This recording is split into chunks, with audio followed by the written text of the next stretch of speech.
Astini Sumiasih atau lebih lengkap sering ditulis oleh media sebagai Nyonya Astini adalah pembunuh berantai dengan motif tersinggung saat ditagih hutang.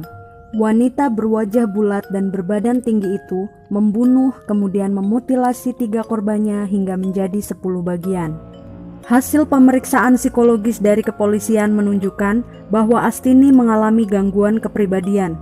Sewaktu kecil, Astini kekurangan kasih sayang karena diasuh kakak tirinya yang keras. Setelah menikah, anak pertama dan keduanya meninggal. Penghasilan suaminya, Supilin, yang pekerja bengkel, juga pas-pasan. Oleh sebab itu, sehari-harinya wanita Malang itu membanting tulang sebagai pembuat plastik penutup becak.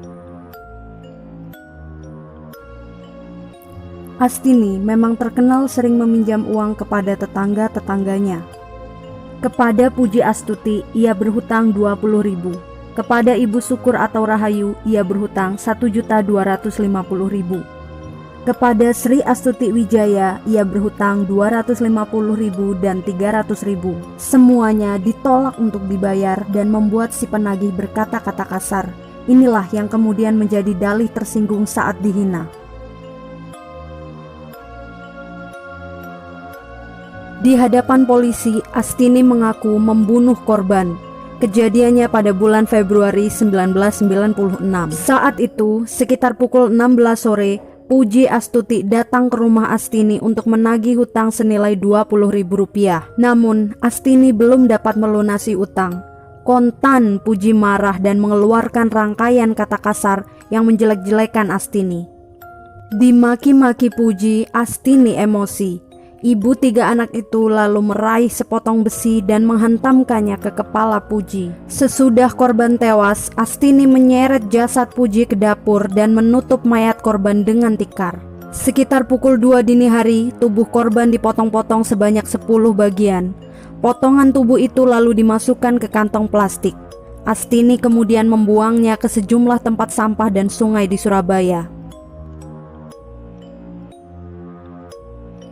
Potongan tubuh Puji Astuti kemudian ditemukan warga kampung Wonorejo, Surabaya dalam kantong plastik di Sungai Wonorejo yang kemudian diamankan polisi dan disimpan di kamar jenazah RSUD Dr. Sutomo. Jenazah diidentifikasi oleh keluarga korban, Agus Purwanto, yang mengkonfirmasi itu adalah kepala kakaknya Puji Astuti yang sebelumnya dilaporkan hilang. Kebetulan saksi melihat bahwa terakhir kali Puji Astuti sebelum hilang masuk ke rumah Astini di Kampung Malang.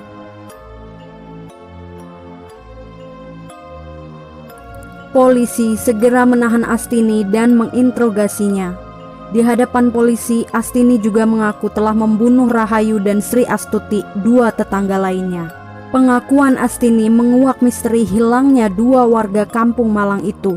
Ibu Syukur atau Rahayu yang mempunyai piutang sebesar 1.250.000 dibunuh Astini pada Agustus 1992. Sri Astuti Wijaya yang dibunuh pada 1 November 1993 juga karena urusan piutang sebesar 250.000 dan 300.000. Kedua korban dibunuh dengan dalih sama. Astini tersinggung saat ditagih utang dengan kata-kata kasar. Astini juga mengaku tubuh para korban dipotong menjadi 10 bagian. Setelah dihukum mati oleh Pengadilan Negeri Surabaya pada tanggal 17 Oktober 1996, Astini masih berupaya mengulur waktu eksekusi dengan mengajukan banding ke Pengadilan Tinggi. Sembari menunggu banding, ia ditahan di Lembaga Permasyarakatan Wanita Sukun Malang, Jawa Timur. Hasilnya, bandingnya ditolak pada Januari 1997. Pengadilan Tinggi Jawa Timur malah menguatkan putusan Pengadilan Negeri Surabaya. Ia lalu mengajukan kasasi ke Mahkamah Agung.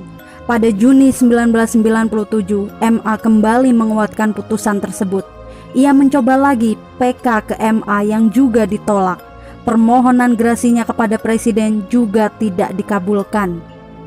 Sebelum eksekusi, Astini dipindah dari LP Sukun Malang ke Rutan Medaeng Sidoarjo, lalu menjalani masa isolasi selama 5 hari dari 15 sampai 19 Maret 2005. Pada tanggal 18 Maret 2005, Astini memakan makanan favoritnya berupa roti, cumi-cumi, dan buah-buahan. Sebelum menghembuskan nafas terakhirnya, terpidana mati kasus mutilasi ini ingin mencicipi buah-buahan dan juga ingin mengantongi sejumlah uang. Karena itulah 8 petugas keamanan dari Lapas Wanita Sukun Malang, tempatnya ditahan sebelumnya, sengaja datang ke Rutan Medaeng Waru Sidoarjo untuk mengantarkan pesanan terpidana berumur 50 tahun itu. Rombongan itu membawa buah apel dan langsep yang dibungkus dalam kresek berwarna hitam. Sedangkan uang yang ia minta kemungkinan akan diberikan kepada anak-anaknya yang datang bergiliran menjenguk ke Rutan Medaeng, tempatnya mengisi waktu sebelum dieksekusi. Astini kemudian dieksekusi pada 20 Maret 2005 dengan cara ditembak di daerah jantung oleh 12 personil regu tembak Brigade Mobil Kepolisian Daerah Jawa Timur dengan 6 peluru. Jasadnya kemudian dibawa ke Rumah Sakit Umum Daerah Dr. Sutomo Surabaya, Jawa Timur untuk diotopsi. Ia dinyatakan mati pukul 1.20 dini hari.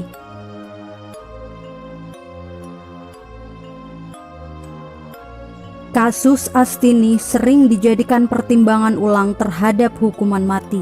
Saat menunggu hukuman mati, Astini mengeluh bahwa tidak ada yang memperhatikan nasibnya, bahkan sekedar membesuk. Ia juga mengkhawatirkan nasib ketiga anaknya. Ketiga buah hati Astini pun lantas berada dalam tanggungan Andreas Nurmandala, seorang pendamping terpidana mati. Bahkan, ia mengaku telah menyekolahkan putra-putri Astini hingga tamat sekolah menengah atas.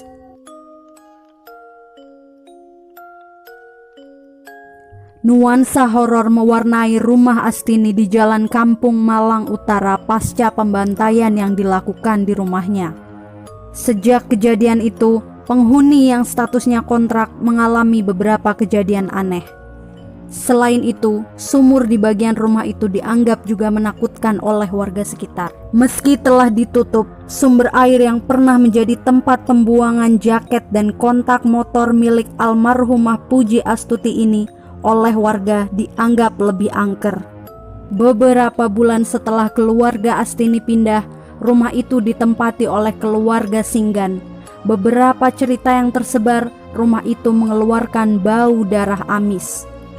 Semoga para korban diberikan tempat di sisi Tuhan yang paling indah. Sekian dulu ceritaku, sampai jumpa di cerita selanjutnya.